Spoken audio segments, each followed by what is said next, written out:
칼리가리 박사가 되라. 칼리가리 박사가 되라. 칼리가리 박사가 되라. 이 대사로 유명한 로베르토 비네 감독의 칼리가리 박사의 밀실입니다. 독특하고 개상한 세트, 배우들의 가장된 분장과 연기를 통해 한 정신병자의 망상적인 내면 세계를 보여주고 있는 이 영화는 주인공 프란시스가 자신이 겪은 칼리가리 박사에 대해 이야기를 시작하는 이야기 속의 이야기라는 독특한 액자식 구조를 취하고 있습니다. 영화의 내용은 칼리가리라고 불리는 한 노인이 북부 독일의 작은 도시 홀스텐발의 시장에서 박람회를 개최하고 사람들에게 23년간 잠들어 있는 몽유병 환자 세자를 공개한다고 광고하기 시작합니다. 사람들은 세자를 보기 위해 몰려들고 칼리가리는 박람회 허가를 받기 위해 서기관을 만나러 갑니다. 하지만 서기관은 왠지 칼리가리를 못마땅히 여기고 오랫동안 칼리가리를 기다리게 합니다. 화가 난 칼리가리는 서기관을 노려보고 돌아갑니다. 그날 저녁 이 서기관은 시체로 발견되고 첫 번째 살인사건이 일어납니다. 한편 프란시스의 친구 알라는 프란시스와 함께 칼리가리의 박람회에 참가합니다. 많은 사람들이 몽유병 환자 세자를 보기 위해 몰려들었고 칼리가리는 세자리 사람의 과거와 미래를 알려준다고 하며 23년간 잠들었던 세자를 깨웁니다. 사람들은 무척 놀라고 흥분했습니다. 세자의 모습을 본 프란시스는 장난삼아 친구 알란이 언제까지 살 수 있냐고 물어봅니다. 뜻밖에도 세자는 알란이 오늘 저녁까지 밖에 살지 못한다는 충격적인 예언을 합니다. 세자의 말에 충격을 받은 프란시스와 알란은 걱정은 되었지만 말도 안 된다고 무시하고는 박람회를 나옵니다. 그러나 자신이 죽는다는 예언을 들은 알란은 절망과 걱정에 빠지고 프란시스는 그런 일은 절대 없을 거라고 위로합니다. 하지만 다음날 아침 알란이 시체로 발견되고 두 번째 살인사건이 일어나면서 마을엔 공포에 휩싸이고 살인범에 대한 현상금까지 붙습니다.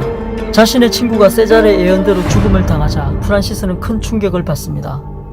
한편 프란시스의 여자친구인 제인은 아버지를 찾으러 다니다가 우연히 칼리가리를 만나고 칼리가리는 제인에게 몽유병 환자 세자를 보여주겠다며 천막으로 유인합니다.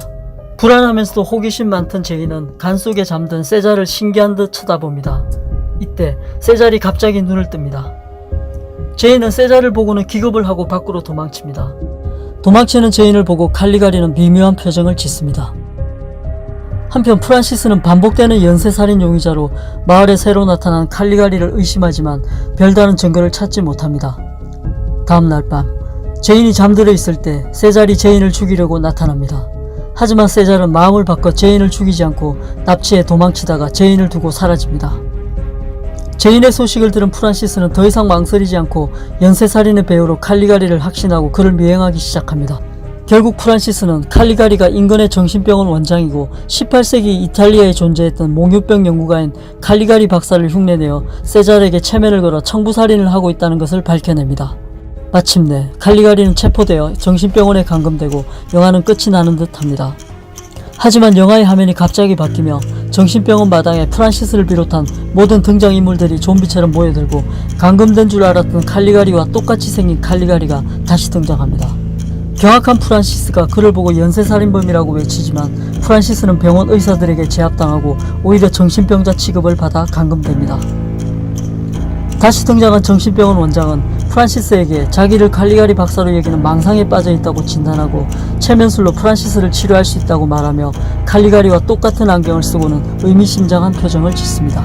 그 순간 지금까지 영화를 본 관객들은 프란시스와 칼리가리 두 사람의 이야기 중에 과연 무엇이 진실인지 큰 혼란에 빠져들게 됩니다.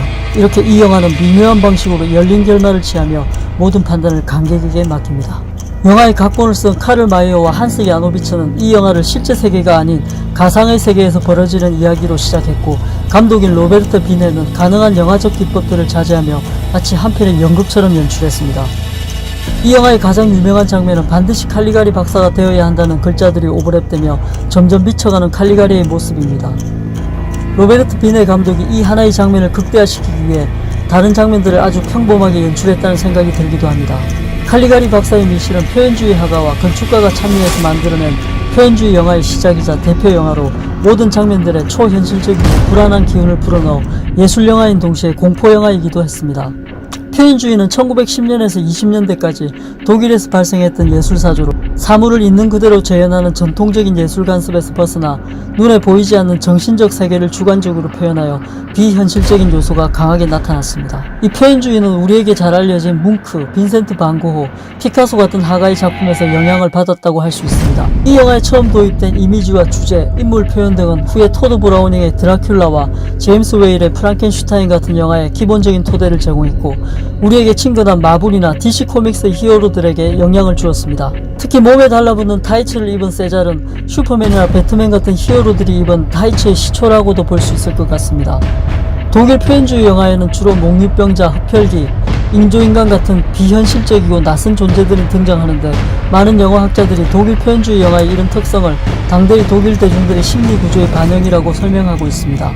당시 독일은 급격한 산업화로 인한 기존의 가치들의 붕괴와 1차 세계대전의 패배로 인한 경제적 궁핍과 정치적 불안정 등으로 혼란에 빠져 있었기 때문입니다. 독일의 영화학자 지크프리드 크라카우는 표현주의 영화들에 대한 사회심리학적 해설을 통해서 초자연적인 존재에 자신을 종속시키는 독일 대중의 성향은 독일인들이 히틀러를 추종하게 되는 사회심리적 요인으로 지적하기도 하였습니다. 일부 영화학자들은 칼리가리 박사의 캐릭터를 통해 이미 히틀러의 등장을 예견했다고 주장했습니다. 1920년 당시 이 영화를 처음 본 관객이라면 놀라운 스토리와 마지막 반전에 아마 큰 충격을 받았을 것 같습니다.